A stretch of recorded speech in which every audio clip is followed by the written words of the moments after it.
Hello बच्चों, welcome to my YouTube channel Aadi notes. तो आज में हम बात करेंगे स्ट्रक्चरल आइसोमेरिज्म के बारे में। इसके पहले आपका ऑप्टिकल आइसोमेरिज्म समाप्त हो गया है। आज के लेक्चर में हम बात करेंगे स्ट्रक्चरल आइसोमेरिज्म। तो स्ट्रक्चरल आइसोमेरिज्म क्या होता है या किस तरह से होता है, तो देखिए स्ट्रक्चरल आइसोमेरिज्म सीधा नाम से ही है, जो स्ट्रक्चर में डिफरेंस होता है तो इस तरह के कंपाउंड क्या कहलाते हैं, स्ट्रक्चरल आइसोमेरिज्म। और जब स्ट्रक्चर में आपका डिफरेंस होगा तो उनका आईपीएसी नेम भी क्या हो जाएगा, चेंज हो जाएगा। तो चलिए आइए देखते हैं structural isomerism. It arises due to difference in structure of molecule, hence IUPAC name change.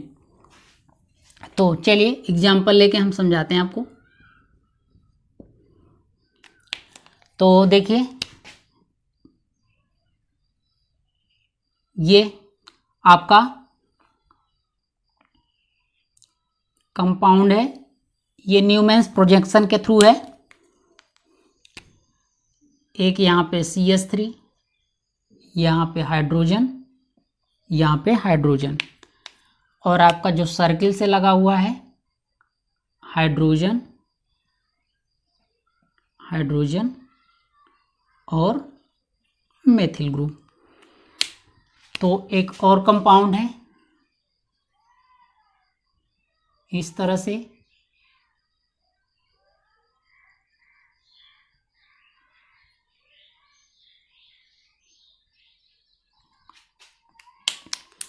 तो देखिए ये आपका CH3, ये आपका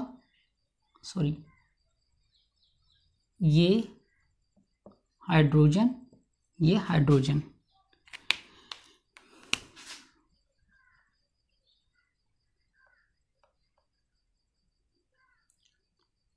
CH2Cl, ये हाइड्रोजन, ये हाइड्रोजन। ठीक, तो अब देखिए ये दो प्रकार के कंपाउंड देख रखे हैं, ये न्यूमैन्स प्रोजेक्शन के द्वारा रिप्रेजेंटेड है। अब इनको पहले हम नॉर्मल कंपाउंड के फॉर्म में लिखें, तब हम इनका आईपीएसी लिखेंगे। तो देखिए जो आपका सर्किल होता है वो पीछे का कार्बन डिनोट करता है, और जो डॉट होता है बीच में ये बिंदी, ये फ्रंट, ठीक है, फ्रंट कार्बन का। तो अब देखिए टोटल इसमें कितने कार्बन हैं, तो देखिए एक ये दिख रहा है, दूसरा सर्किल, ठीक है, तीसरा बिंदी, चौथा ये, तो इसमें 4 कार्बन हैं। तो 4 कार्बन आप बना लीजिए, CH CH CH CH। ठीक, 4 हमने बना लिया है। अब देखिए अब इसमें जो आपका डॉट होता है ये सेकेंड कार्बन को दर्शाएगा और सर्किल 3 कार्बन को, ठीक है, किसको, थर्ड कार्बन को। तो अब देखिए सेकेंड से क्या लगा है, 2 हाइड्रोजन, एक ये और एक मेथिल। ठीक, तो चलिए इधर से चलें या इधर से चलिए, किधर से भी चलिए कोई दिक्कत नहीं, इधर से चलें। सेकेंड पे 2 हाइड्रोजन और एक मेथिल। ठीक, ये देखिए ये सेकेंड वाला कार्बन, एक मेथिल, 2 हाइड्रोजन। अब देखिए थर्ड पे क्या है, थर्ड पे क्लोरीन नहीं जोड़ा क्या यहाँ पे, एक क्लोरीन, तभी तो डिफरेंट होगा, क्लोरीन, हाँ अब सही है। तो देखिए अब ये देखिए थर्ड पे क्या है, एक हाइड्रोजन, एक क्लोरीन, एक मेथिल। तो ये थर्ड कार्बन इधर चल रहे हैं, ये सेकेंड कार्बन, 2 हाइड्रोजन, एक मेथिल ग्रुप, थर्ड कार्बन यानी कि ये सर्किल वाला, एक क्लोरीन और एक मेथिल ग्रुप। ठीक, एक मेथिल, एक क्लोरीन, एक हाइड्रोजन, हाइड्रोजन है, मेथिल हो गया। अब यहाँ पे आप चाहे ऊपर लगा दीजिए चाहे नीचे, कोई दिक्कत नहीं है, एक क्लोरीन। ठीक, ये कंपाउंड बन गया इस स्ट्रक्चर से। आइए इस स्ट्रक्चर से बनाते हैं। पहले हम देखिए इसमें भी 4 कार्बन है, एक सर्किल 2, बिंदी 3 और ये 4। चलिए 4 हम बना ले रहे हैं, फिर उसमें हम कितना किधर क्या बढ़ाना है बढ़ाएंगे। ठीक, तो देखिए इसमें भी 4 कार्बन है, तो ये सेकेंड को और ये थर्ड को। तो अब देखिए अगर हम बात करें पहले सेकेंड की, तो एक मेथिल ग्रुप, 2 हाइड्रोजन, तो यहाँ देखिए सेकेंड ये कार्बन हो गया, तो एक मेथिल ग्रुप। अब देखिए 2 हाइड्रोजन, CH2। ठीक, अब इधर से चल रहे हैं तो ये थर्ड कार्बन होगा। अब थर्ड कार्बन पे देखिए 2 हाइड्रोजन CH2, एक CH2Cl, तो ये CH2Cl, ये इस कंपाउंड से इस तरह का नॉर्मल कंपाउंड बन गया। तो अब चलिए इन दोनों कंपाउंड का आईपीएसी नेम देख लेते हैं। अगर आईपीएसी नेम डिफरेंट होगा तो ये आपस में क्या होंगे, स्ट्रक्चरल आइसोमेरिज्म। तो चलिए इसका अब आईपीएसी नाम लिखते हैं। तो देखिए आईपीएसी नाम हमेशा प्राइमरी डिग्री, ये भी है ये भी है। अब लेकिन ये इसमें देखना है कि जो आपका सब्स्टिट्यूएंट है वो कम से कम पोजीशन मिले, तो इधर चलेंगे सेकंड मिलेगा, इधर चलेंगे तो थर्ड। तो अब देखिए 1 2 3 4, ठीक है। तो ये हो जाएगा आपका 2 क्लोरो, 4 कार्बन है और सिंगल बॉन्ड है, तो ब्यूटेन, 2 क्लोरो ब्यूटेन। चलिए इस कंपाउंड का देखते हैं। तो देखिए ये भी प्राइमरी है ये भी प्राइमरी है। अब इधर चलेंगे तो इसको चौथा नंबर मिलेगा, इधर चलेंगे तो पहला। तो 1 2 3 4, ठीक। अब देखिए तो ये किस क्या हो जाएगा, 1 क्लोरो ब्यूटेन, ठीक। इस कंपाउंड का क्या नाम हो जाएगा, 1 क्लोरो ब्यूटेन। देखिए अब ये 2 क्लोरो ब्यूटेन है, ये 1 क्लोरो ब्यूटेन है, तो दोनों कंपाउंड का आईपीएसी नेम क्या है, चेंज है। जब दोनों कंपाउंड का आईपीएसी नेम चेंज है तो ये क्या कहलाएंगे, दोनों कंपाउंड आपस में स्ट्रक्चरल आइसोमेरिज्म।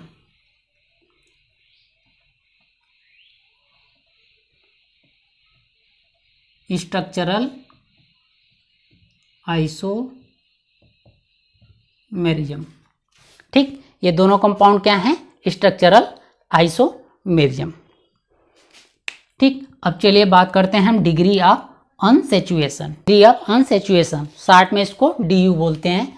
तो ये क्या करता है डिग्री ऑफ अनसैचुरेशन, तो ये बताता है नंबर ऑफ डबल बॉन्ड और नंबर ऑफ रिंग, यानी कि डबल बॉन्ड की संख्या और रिंग की संख्या कितनी है, ये हमें डिग्री ऑफ अनसैचुरेशन यानी कि DU से पता चलता है, ठीक। तो चलिए यहाँ पे कुछ एग्जाम्पल लिए हैं। जैसे ये एग्जाम्पल है आपका बेंजीन। अब इसमें पूछे तो DU कितना है, इसका DU कितना है, तो ये बताता है नंबर ऑफ डबल बॉन्ड या नंबर ऑफ रिंग। तो देखिए नंबर ऑफ डबल बॉन्ड कितना है, 1 2 3, ठीक है। 3 आपका डबल बॉन्ड है और एक रिंग है, तो DU कितना हो गया आपका 4, ठीक। डिग्री ऑफ अनसैचुरेशन कितना हो गया 4। चलिए इस कंपाउंड को देखते हैं। तो अब देखिए इसमें इसका DU कितना होगा, तो पहले डबल बॉन्ड काउंट कर लें पूरे कंपाउंड्स में, 1 2 3 4 5, ठीक है। 5 आपका डबल बॉन्ड है। अब देखिए एक रिंग ये, तो टोटल कितना हो गया 2 रिंग, यानी कि 5 डबल बॉन्ड और 2 आपका रिंग। तो इसका DU कितना हो जाएगा आपका, इसका DU कितना हो जाएगा आपका 7, ठीक। अब जैसे हम एग्जांपल ले लें, अगर कोई मॉलिक्यूल है,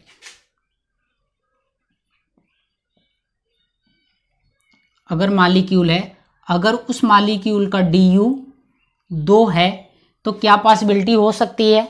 तो देखिए पहली पॉसिबिलिटी, अगर DU आपका 2 है तो इसका मतलब इसमें 2 पाई बॉन्ड हो सकते हैं। कितना, 2 पाई बॉन्ड। अब 2 पाई बॉन्ड कहाँ कहाँ से मिलेंगे, अब देखिए या तो आपका ट्रिपल बॉन्ड हो, ठीक है। ट्रिपल बॉन्ड होगा तब भी तो आपको 2 पाई मिल जाएगा, 2 पाई 1 सिग्मा, ठीक। तो इसका मतलब एल्काइन, ठीक, एल्काइन। या तो 2 डबल बॉन्ड हो, ठीक है, 2 डबल बॉन्ड हो। 2 डबल बॉन्ड जब होता है इसको हम बोलते हैं एल्काडाइन, ठीक। तो यानी कि इसमें 2 पाई बॉन्ड के लिए कितनी पॉसिबिलिटी हो सकती है, या तो एक ट्रिपल बॉन्ड हो या 2 डबल बॉन्ड हो। एक ट्रिपल बॉन्ड हो तो उसको क्या बोलेंगे एल्काइन, और 2 डबल बॉन्ड हो तो उस कंपाउंड को क्या बोलते हैं एल्काडाइन, ठीक। अब दूसरी पॉसिबिलिटी, एक पाई बॉन्ड हो और एक रिंग हो, ठीक है, 1 पाई प्लस 1 रिंग, ठीक, एक या तो पाई बॉन्ड हो या तो एक रिंग हो। अब ये किस में क्रॉस बिल्ड होगा, तो ये होगा साइक्लो एल्केन रिंग हो गया, और उसमें एक डबल बॉन्ड लगा दे तो क्या हो जाएगा, एक पाई हो जाएगा और एक रिंग, यानी कि साइक्लो एल्कीन,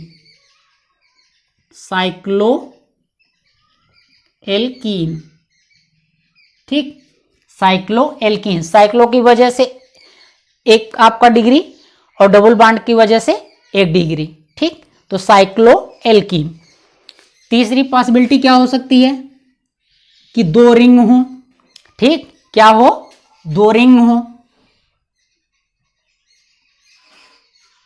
दो रिंग हो तो भी उसका DU 2 होगा, तो दो रिंग, तो इसका मतलब देखिए या तो स्पाइरो होगा, स्पाइरो में भी आपका दो रिंग होता है, या तो आपका बाईसाइक्लो हो,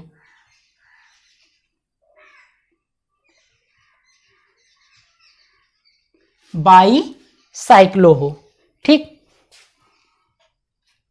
तो इस तरह से हम क्या कर सकते हैं, डिग्री ऑफ अनसैचुरेशन से उसमें नंबर ऑफ पाई बॉन्ड और नंबर ऑफ रिंग का पता कर सकते हैं, ठीक। तो आइए इसका हम फार्मूला भी बताते हैं कि किस तरह से डिग्री ऑफ अनसैचुरेशन निकालते हैं। बच्चों अब हम डिग्री ऑफ अनसैचुरेशन का फार्मूला देखते हैं। तो DU बराबर AH माइनस CH बाई 2, ठीक।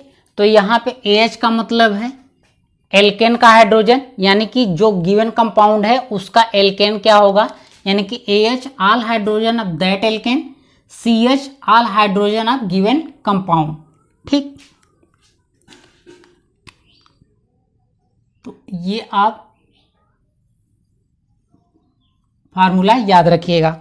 अब देखिए अगर कंपाउंड में हैलोजन आए, ठीक है, अगर कंपाउंड में हैलोजन है तो उसमें क्या करना है, हैलोजन को आप हाइड्रोजन की तरह ट्रीट करिएगा, ठीक है, कंसीडर एज हाइड्रोजन।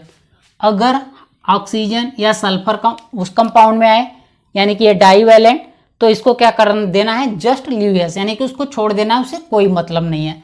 अगर कंपाउंड्स में नाइट्रोजन या फास्फोरस आए जो कि ट्राईवैलेंट होता है, तो उसमें क्या करेंगे, एक हाइड्रोजन कम कर देंगे, ठीक है, क्या करेंगे, अगर नाइट्रोजन या फास्फोरस ट्राईवैलेंट आए तो एक हाइड्रोजन कम कर देंगे, ठीक। चलिए यहाँ पे हमने एग्जांपल लिया C4H8O, तो इसका DU निकालते हैं। इसका DU तो देखिए AH बराबर क्या होगा, उस कंपाउंड का एल्केन, तो देखिए C4 यानी कि 4 कार्बन का एल्केन क्या होता है, C4। तो अगर हम 4 कार्बन का अगर एल्केन बताएं तो क्या होगा, C4H10, ठीक है, कितना होता है इसका फार्मूला, CnH2n + 2, ठीक है, अगर ये 4 है तो 4 दूनी 8 + 2 तो कितना हो जाएगा 10, यानी कि C4H10। तो इसके एल्केन में कितने हाइड्रोजन हो गए, 10 माइनस, ठीक। अब बात करते हैं कि गिवन कंपाउंड का हाइड्रोजन, तो गिवन कंपाउंड में कितना हाइड्रोजन है, 8, तो ये -8/2, ठीक। इस तरह से आप डिग्री ऑफ अनसैचुरेशन किसी भी कंपाउंड का निकालेंगे, ठीक। तो ये हो गया, तो कितना हो जाएगा, 10 में 60 जाएगा, 2/2, तो कितना आएगा 1, यानी कि आपका DU कितना आ गया 1, ठीक। डिग्री ऑफ अनसैचुरेशन कितना आ गया 1। तो चलिए अब इस कंपाउंड में क्या क्या पॉसिबिलिटी होती है, इसका स्ट्रक्चर बनाते हैं। तो देखिए पहले 4 हम वो बना ले रहे हैं, ठीक है, 4 कार्बन। तो देखिए पहला हम CH3 C double bond O CH2 CH3, आप काउंट कर लीजिए। देखिए इसमें हाइड्रोजन ऑक्सीजन कार्बन की संख्या उतनी है, कार्बन 1 2 3 4, 4 कार्बन है, हाइड्रोजन 3 2 5 5 3 8, 8 हाइड्रोजन 1 ऑक्सीजन, ठीक। दूसरा कंपाउंड, और इसमें देखिए डबल बॉन्ड है, तो Du1 एक आपका पूरा कर रहा है। अब दूसरा compound CH3 CH2 CH2 C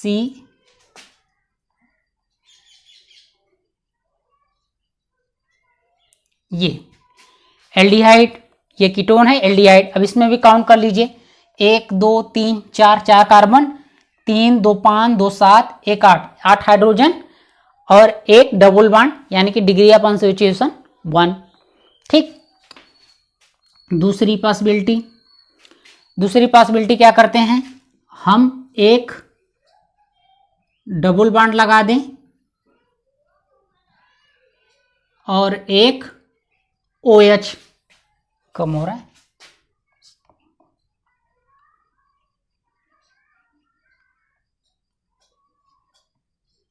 ठीक। तो ये अब देखिए इसमें भी काउंट कर लीजिए, कार्बन 1 2 3 4, हाइड्रोजन 2 1 3 2 5 2 7 1 8, एक ऑक्सीजन एक double bond, degree of unsaturation 1। ठीक, अब देखिए दूसरी पॉसिबिलिटी क्या हो सकती है,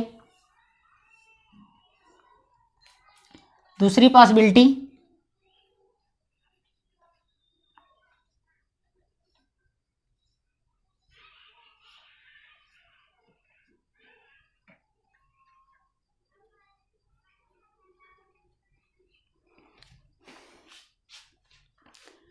ठीक।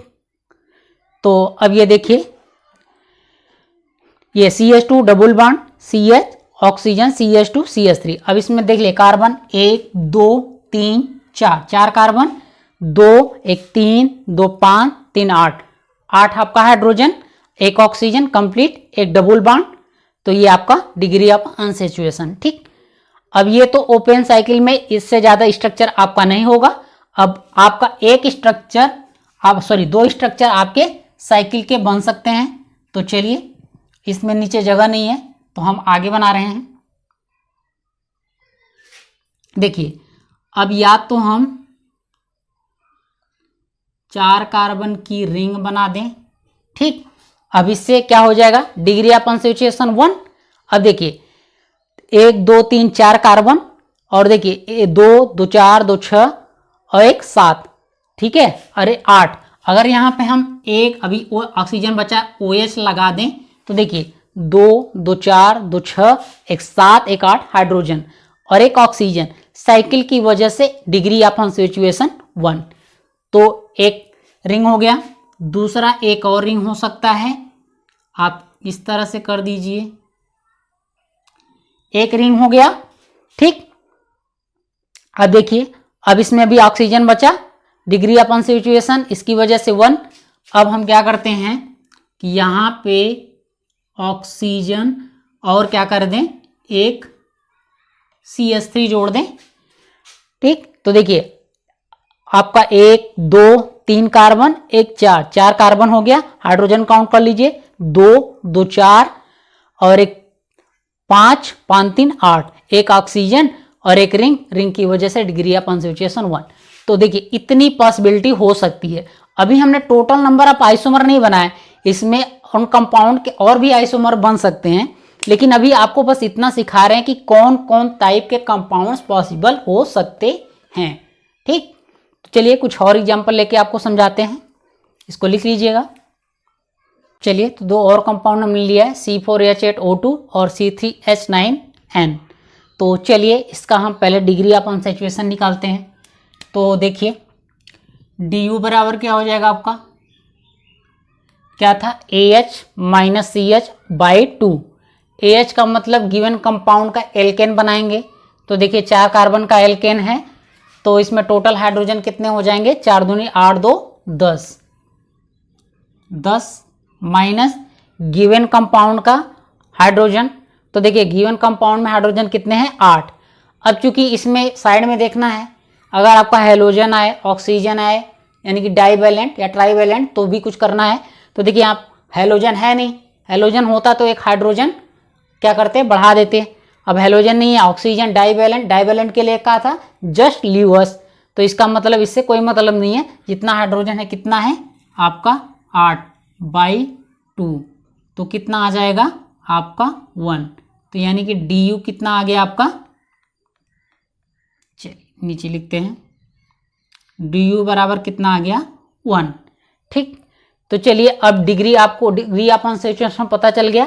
तो अब इस कंपाउंड से कितने स्ट्रक्चर पॉसिबल हो सकते हैं एक एक करके देखते हैं। तो देखिए पहला 4 कार्बन पहले बना लीजिए। अब देखिए 2 ऑक्सीजन है, ठीक है, तो ये बन सकता है, तो CH3 CH2 CH2, ठीक है, तो ये बनेगा। तो पहले हम इसको ओपन स्ट्रक्चर बनाए ताकि आपका डिग्री ऑफ अनसैचुरेशन भी आपको दिखना चाहिए। डबल बॉन्ड OH, ठीक। तो अब देख लीजिए इसमें carbon 1 2 3 4 carbon, 2 oxygen, 1 2 degree of unsaturation, 1 double bond, degree of unsaturation possible हो गया। अब उसके बाद हाइड्रोजन काउंट कर लीजिए कितना है 8, 3 2 5 2 7 1 8, ठीक।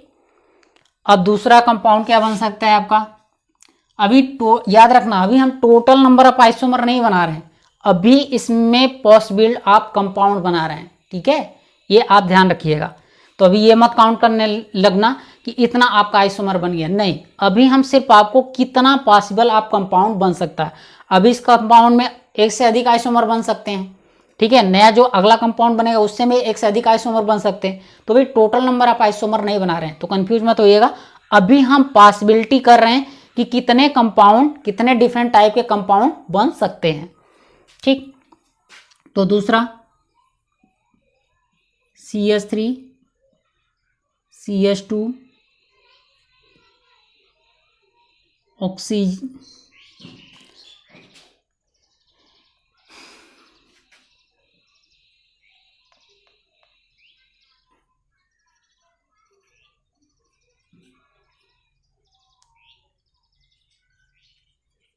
ठीक, हाँ 2 ऑक्सीजन, ठीक है। अब देखिए काउंट कर लीजिए 1 2 3 4 कार्बन, 4 कार्बन सही है। हाइड्रोजन काउंट कर लीजिए 3 2 5 5 3 8, ठीक। और 2 ऑक्सीजन 1 2 2 ऑक्सीजन हो गया। अब देखिए डिग्री ऑफ अनसैचुरेशन 1 होना चाहिए, 1 डबल बॉन्ड, तो डिग्री ऑफ अनसैचुरेशन 1 हो गया, ठीक। तो ये पॉसिबिलिटी हो गया। अब दूसरी पॉसिबिलिटी ये हो सकता है कि इस कंपाउंड में हम एक एल्कोहल कर दें और एक एल्डिहाइड,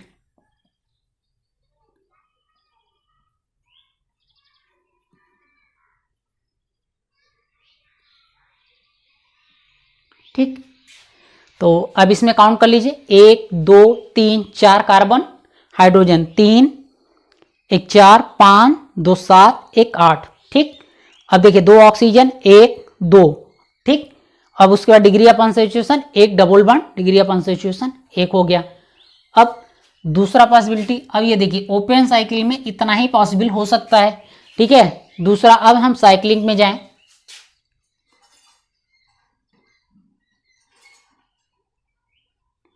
एक रिंग, इसकी वजह से डिग्री ऑफ अनसैचुरेशन 1 हो गया। तो अब देखिए इसमें हम क्या करते हैं, अभी 2 OH बचा हुआ है, अरे ऑक्सीजन बचा हुआ है, OH, ठीक, OH। तो अब देखिए 2 कार्बन आपको सीधा सीधा दिख रहा है, 1 2 3 4, 2 ऑक्सीजन, ठीक है। अब हाइड्रोजन काउंट कर लीजिए 2 2 4 1 5 1 6 7 8, ठीक। और डिग्री ऑफ अनसैचुरेशन रिंग की वजह से 1, ठीक। तो इतना पॉसिबल हो सकते हैं कंपाउंड। अब इसमें इसका एक से अधिक आप डिफरेंट टाइप के स्ट्रक्चर बना सकते हैं। तो ये जब हम आगे पॉसिबल नंबर ऑफ आइसोमर पूछेंगे तब वहां जाके हम जितने पॉसिबल हो सकते हैं उतना बनाएंगे। अभी हम आपको डिग्री ऑफ अनसैचुरेशन से कितने कंपाउंड्स बन सकते हैं वो आपको सिखा रहे हैं। तो चलिए इसमें देखते हैं, पहला बनाया था इसको मान लीजिए सेकंड कंपाउंड, इसको थर्ड कंपाउंड, ठीक है। चलिए इसमें पहले DU निकालते हैं, तो इसका क्या हो जाएगा डिग्री ऑफ अनसैचुरेशन। तो देखिए क्या था AH, यानी कि गिवन कंपाउंड के एल्केन का हाइड्रोजन, तो कितना है 3 है, तो 3 दूनी 6 2 8, ठीक है, कितना हो जाएगा 8, ठीक। अब देखिए इसमें नाइट्रोजन है यानी कि ट्राईवैलेंट होता है, तो हम क्या करते हैं एक हाइड्रोजन कम कर देते हैं, ठीक है, गिवन कंपाउंड में एक हाइड्रोजन कम कर देते हैं, तो 9 है, एक कम कर देंगे तो कितना हो जाएगा 8, तो -8/2, तो कितना आ जाएगा 0। इसका डी कितना आ गया 0, यानी कि डिग्री ऑफ अनसैचुरेशन कितना आ गया 0। अब चलिए इससे इस कंपाउंड का कितने पॉसिबल कंपाउंड बन सकते हैं उसको देखते हैं। तो देखिए CH3 CH2 CH2 NH2, चलिए इसमें काउंट कर लीजिए 1 2 3, 3 कार्बन, ठीक, हाइड्रोजन 3, 9 है, 3 2 5, 2 7, 2 9, एक नाइट्रोजन, ठीक। दूसरा कंपाउंड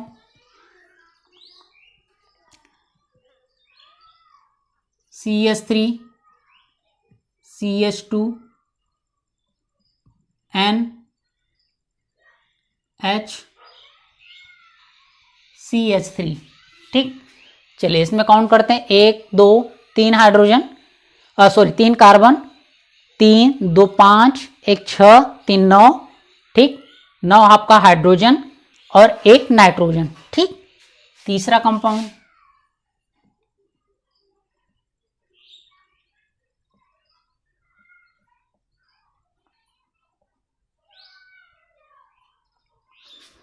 देखिए 1 2 3, 3 कार्बन, 3 3 6, 3 त्रिका 9 हाइड्रोजन और एक नाइट्रोजन, और इसमें कहीं भी आपका ना तो डबल बॉन्ड है, ठीक है, ना ट्रिपल बॉन्ड है, ना रिंग है, ठीक, ना तो रिंग स्ट्रक्चर बनेगा, क्योंकि अगर डबल बॉन्ड या ट्रिपल बॉन्ड या रिंग लगाएं तो डिग्री ऑफ अनसैचुरेशन क्या हो जाएगा बढ़ जाएगा, तो क्या है 0 है, तो 0 इसमें सब में देखिए, इसमें भी डिग्री ऑफ अनसैचुरेशन 0, इसमें भी 0, इसमें भी 0, तो इसमें कितना पॉसिबल होगा 3 कंपाउंड। अब इनका अलग अलग आप आइसोमर बना सकते हैं, ठीक। तो अब इससे क्या होगा कि डिग्री ऑफ अनसैचुरेशन से अब आपको नंबर ऑफ आइसोमर बनाने में आसानी हो जाएगी, नहीं तो इतना ये कॉम्प्लिकेट हो जाएगा कि आप एक बनाएंगे और बार बार उसी में से आप रिपीट कर देंगे और आप कंफ्यूज हो जाएंगे, नंबर ऑफ आइसोमर नहीं बना पाएंगे, ठीक। तो डिग्री ऑफ अनसैचुरेशन आपको हेल्प करता है कि नंबर ऑफ आइसोमर कितने आप बना सकते हैं और किस तरह से बनाएंगे तो आपकी गलती होने के चांसेस कम हो जाएंगे, ठीक। तो चलिए कुछ और एग्जांपल साइक्लिक के देख लेते हैं। आइए ये 2 साइक्लिक स्ट्रक्चर हैं, ठीक, इनको देखते हैं। तो इस कंपाउंड का नाम है टेट्राहेड्रॉन,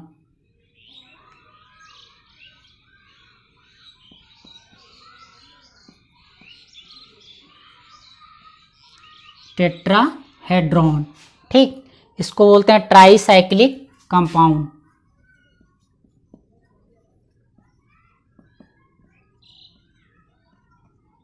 ट्राईसाइक्लिक कंपाउंड। अगर इसके मॉलिक्यूलर फार्मूला की बात करें तो ये होता है C4H4, ठीक, क्या होता है C4H4। इसकी बात करें तो इसको हम लोग बोलते हैं क्यूबेन, ठीक, इसका क्या नाम है क्यूबेन, और ये पेंटासाइक्लिक होता है,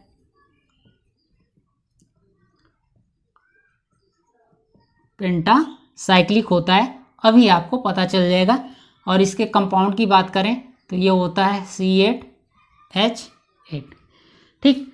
अब ये देखने में तो ऐसा लग रहा है कि इसमें 4 साइकिल होगा, ठीक है, इसमें तो देखने में लग रहा है कि 6 साइकिल होगा, लेकिन ये ट्राईसाइक्लिक है और ये पेंटासाइक्लिक है, तो अभी आपको जब हम इसका DU निकालेंगे तो आपको पता चल जाएगा। तो C4H4 है, तो चलिए इसका DU निकालें। डिग्री ऑफ अनसैचुरेशन बराबर क्या होता है AH - CH/2। AH का मतलब दैट कंपाउंड के एल्केन का हाइड्रोजन, तो इसके एल्केन का हाइड्रोजन बनाएंगे तो कितना होगा 4 है, तो 4 दूनी 8 2 10 माइनस गिवन कंपाउंड का हाइड्रोजन कितना है 4, ठीक, /2, तो इसमें निकालेंगे 10 में से 4 गए कितना 6/2, तो कितना आ जाएगा आपका 3, यानी कि डिग्री ऑफ कॉन्सेंट्रेशन कितना आया आपका 3। जब आपका 3 आया तो इसका मतलब इसमें कितने साइक्लिक हैं 3 साइक्लिक हैं, ट्राई साइक्लिक कंपाउंड। ठीक, चलिए क्यूबेन का देख लेते हैं।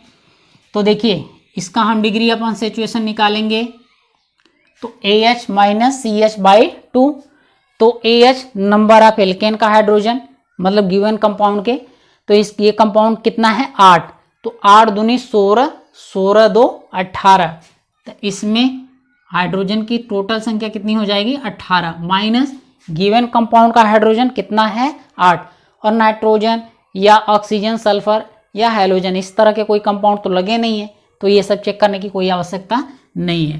तो कितना हो जाएगा 8/2, इसमें से 8 घटाएंगे तो कितना बचेगा 10/2, कितना आ जाएगा 5, तो इसका आ गया डिग्री ऑफ कॉन्सेंट्रेशन आपका 5। तो देखिए 5 आ गया तो इसका मतलब इसमें कितनी साइकिल होंगी 5 साइकिल, पेंटा साइक्लिक। तो ये देखने में इसमें 4 लग रहा है, इसमें देखने में 5 लग रहा है, अरे 6 लग रहा है, लेकिन इसमें 3 होते हैं और इसमें 5 होते हैं। देखिए ये मैंने इस तरह से किया है, इसका मतलब ये जो है इसको कट करते हुए नहीं जा रहा है। ठीक है, ये इस तरह से है, ये 3D बना नहीं सकते। ठीक है, तो ये इस तरह से है कि ये इसको कट नहीं कर रहा है, यानी कि इसके या तो ऊपर से या तो इसको अंदर से है। ठीक, तो ये डिग्री ऑफ कॉन्सेंट्रेशन आपका फिनिश हो गया। अब हम बात करते हैं टाइप ऑफ स्ट्रक्चरल आइसोमेरिज्म। तो टाइप ऑफ स्ट्रक्चरल आइसोमेरिज्म कई तरह के होते हैं। ठीक, तो जैसे आप याद रखिए इसके लिए CPMT फेल, तो आपका हो जाएगा एक टिक है CPMT फेल। ठीक है, तो ये चैन, पोजीशन, मेटामर, टाटोमर और आपका फंक्शनल।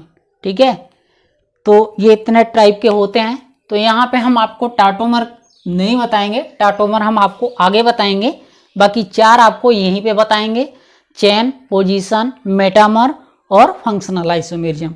ठीक है, तो ये 5 टाइप के होते हैं और टाटोमर आपको आगे पढ़ाएंगे। ठीक, बाकी 4 आपको इसी स्ट्रक्चरल आइसोमेरिज्म में बताएंगे एक एक करके। तो अब चलिए पहले हम बात करेंगे चैन आइसोमर का। तो अब हम बात करते हैं स्ट्रक्चरल आइसोमेरिज्म का। फर्स्ट चैन आइसोमर, इसका अदर नाम स्केलेटन या न्यूक्लियर भी बोलते हैं। ठीक, तो इसमें क्या होता है कि आपका जो प्रिंसिपल चैन होता है या साइड चैन होता है, तो उसमें नंबर ऑफ कार्बन के डिफरेंस से ये आइसोमर बनाया जाता है या होता है। तो it arises due to difference in the number of carbon atom in principal chain या साइड चैन। ठीक, या तो प्रिंसिपल चैन में डिफरेंस हो या तो साइड चैन में भी डिफरेंस हो, तो भी आपका चैन आइसोमर कहलाता है। तो आइए यहाँ पे कुछ एग्जाम्पल ले रखा है। पहला एग्जाम्पल है, देखिए एक आपका है साइक्लोहेक्सेन, दूसरा आपका है साइक्लोपेंटेन 1 मेथिल के साथ। तो देखिए इसमें क्या है, इसके मुख्य चैन में 6 कार्बन है, इसके मुख्य चैन में 5 कार्बन है, तो ये क्या है आपके चैन आइसोमर। ये दोनों क्या हैं चैन आइसोमर। ठीक, अब ये दूसरा, अब इसमें देखिए एक आपका साइक्लोहेक्सेन है और एक 5 कार्बन का 1 2 3 4 5 कार्बन का साइड चेन है। इसमें देखें तो 6 कार्बन का आपका प्रिंसिपल चेन है, 1 2 3 4। ठीक, एक मेथिल के साथ 4 कार्बन का सब्स्टिट्यूएंट है या साइड चेन है। तो अब देखिए मुख्य चेन में तो सेम है लेकिन साइड चेन में डिफरेंस है, तो भी ये आपस में क्या कहलाएंगे चैन आइसोमर।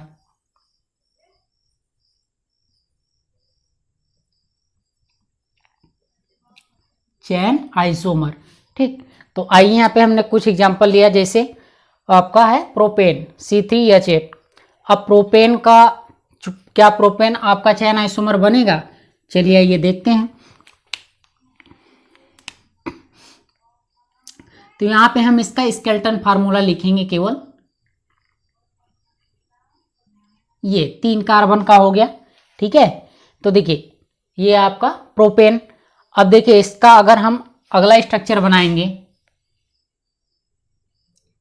तो ये सिर्फ ये हो सकता है। तो देखिए तीनों और दोनों स्ट्रक्चर में आपका क्या है, सेम है।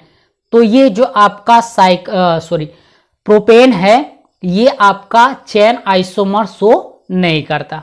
ठीक है, तो अब यहां पे लिख लीजिए एन प्रोपेन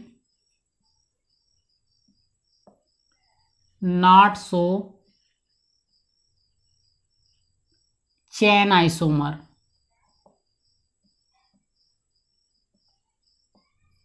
चेन आइसोमर आपका शो नहीं करता,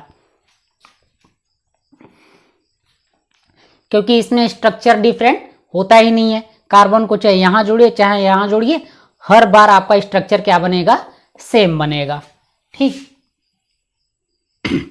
अब अगला हम ब्यूटेन लिए, नॉर्मल ब्यूटेन C4H10। तो इसमें चलिए इसका स्ट्रक्चर बनाते हैं।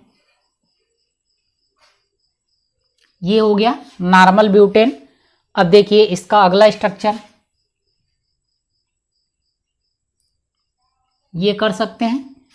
ठीक, तो देखिए अब इसका स्ट्रक्चर बदल गया, ये दोनों डिफरेंट हैं। ठीक, अब दूसरा अगर बात करें तो अब ये कोई कहीं भी इस कार्बन को ले जाएंगे आप यही बनेगा। ठीक, या वापस यही बन जाएगा। तो इसमें दो ही आपको स्ट्रक्चर बनेंगे। तो ये आपका नॉर्मल ब्यूटेन है। ठीक, और इसमें देखिए आईपीएसी यहाँ पे भी लिख लीजिए एन प्रोपेन, और ये भी आपका एन प्रोपेन ही है। तो आईपीएसी नेमिंग में चेंज नहीं हुआ, इसलिए स्ट्रक्चर सेम है। जब स्ट्रक्चर सेम है तो ये आइसोमर शो करेंगे ही नहीं। इसमें देखिए अब ये क्या हो जाएगा, आइसोब्यूटेन।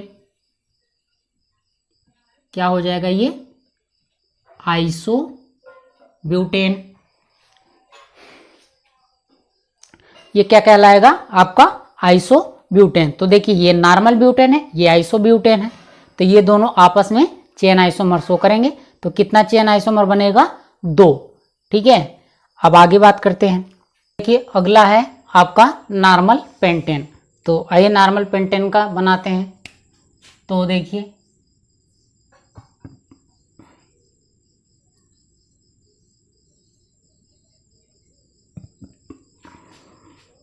एक दो तीन चार पाँच, ये क्या हो जाएगा, नॉर्मल पेंटेन। ठीक, अब अगला स्ट्रक्चर एक कार्बन उठा के हम सेकेंड कार्बन पे जोड़ दे रहे हैं। ठीक, तो ये क्या बन गया, आइसो पेंटेन। क्या बन गया, आइसोपेंटेन। तो देखिए normal pentane, isopentane, IPAC name different है तो इसका आइसोमर बनेगा, और चेन में डिफरेंस है। ठीक है, इसमें देखिए इसमें कितना है, नॉर्मल 5 है, इसमें 4 आ गया, एक सब्स्टिट्यूएंट हो गया। अगला 2 कार्बन हम सब्स्टिट्यूएंट की तरह लगा देंगे। तो देखिए 1 2 5 3 4 5 कार्बन है। ठीक, अब इसमें देखिए मुख्य चेन में 3 ही है, 2 सब्स्टिट्यूएंट हो गए। ये हो गया आपका नियो पेंटेन। ये क्या हो गया, नियो पेंटेन। तो तीनों का आईपीएसी नेम डिफरेंट है, n pentane, isopentane, neo pentane. अब कोई भी स्ट्रक्चर बनाएंगे इसी में से एक रिपीट हो जाएगा। ठीक, तो टोटल चेन आइसोमर इसके कितने बनेंगे, 3। अब बात करते हैं हम नॉर्मल हेक्सेन की। Normal hexane C6H14। ठीक, तो चलिए इसका स्ट्रक्चर देखते हैं। 1 2 3 4 5 6। ठीक, तो ये क्या हो गया, नॉर्मल हेक्सेन। ठीक, नॉर्मल हेक्सेन। तो अब चलिए एक कार्बन तोड़ के सेकंड पोजीशन पे जोड़ते हैं।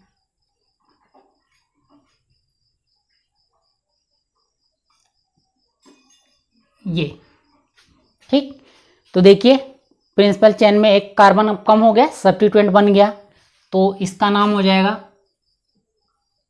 Iso hexane. ठीक, आइसोहेक्सेन।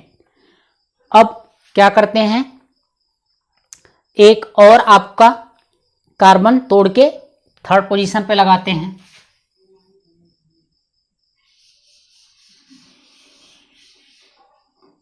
ठीक, ये बन गया आपका कि इधर से नंबरिंग करें चाहे इधर से, 2,3 डाई मेथिल ब्यूटेन।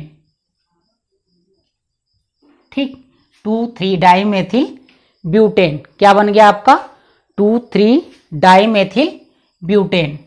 ठीक, तो ये हो गया। अब देखिए अगला स्ट्रक्चर,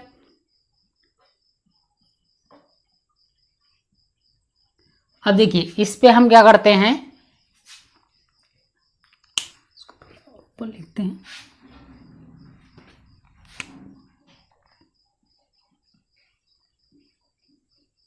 देखिए एक कार्बन उठा के यहाँ पे बीच पे लगा दें। ठीक, तो देखिए ये भी डिफरेंट हो जाएगा, इसका नाम हो जाएगा 3 मेथिल पेंटेन। ठीक, 3 मेथिल पेंटेन। तो ये चौथा स्ट्रक्चर हो गया। अब देखिए अगला स्ट्रक्चर,